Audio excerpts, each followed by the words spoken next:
Magandang araw sa inyo mga kaibigan. Itong ating almusalita sa araw na ito. Ang ebanghelyo natin is Luke 6:12-19.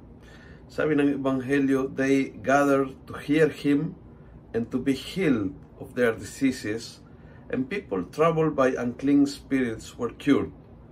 The entire crowd tried to touch him because of the power that went out from him and healed them all.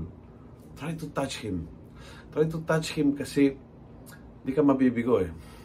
When you try to touch him, mararamdaman ang power na nagbibigay ng panibagong lakas, panibagong paghilom, panibagong kalusugan sa iyong isip, sa iyong puso, sa iyong damdamin, sa iyong pamilya, sa iyong relationship.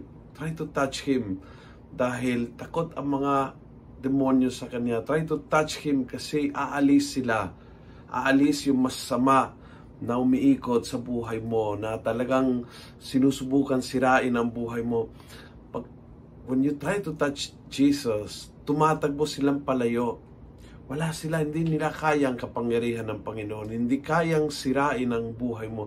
Hindi kayang wasakin ang kapayapaan, ang kaligayahan, ang kalusugan ng iyong puso, ang kalusugan ng iyong isip, ang kalusugan ng iyong pamilya.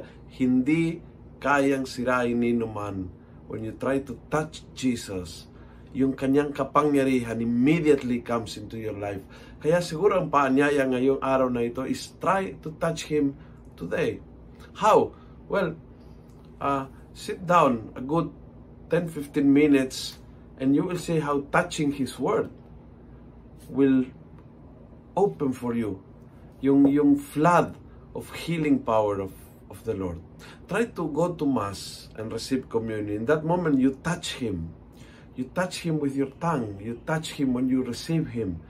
And the incredible power of Jesus will open the gates para ikaw ay makaranas ng paghilom, ng kapayapaan. Try to touch him in a moment of prayer. Yung tipong so sincere and so deep your prayer that will touch the Lord.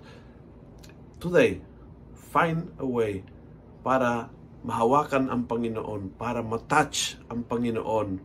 At mararamdaman mo ang kasamaan at ang lahat ng uri ng mga bagay na nakakasira sa buhay ay uurong at tatagbo paalis ng iyong buhay. Kung nagustuhan mo ang video ito, pass it on. Punuin natin ang good news sa social media. Gawin natin viral, araw-araw ang salita ng Diyos. God bless.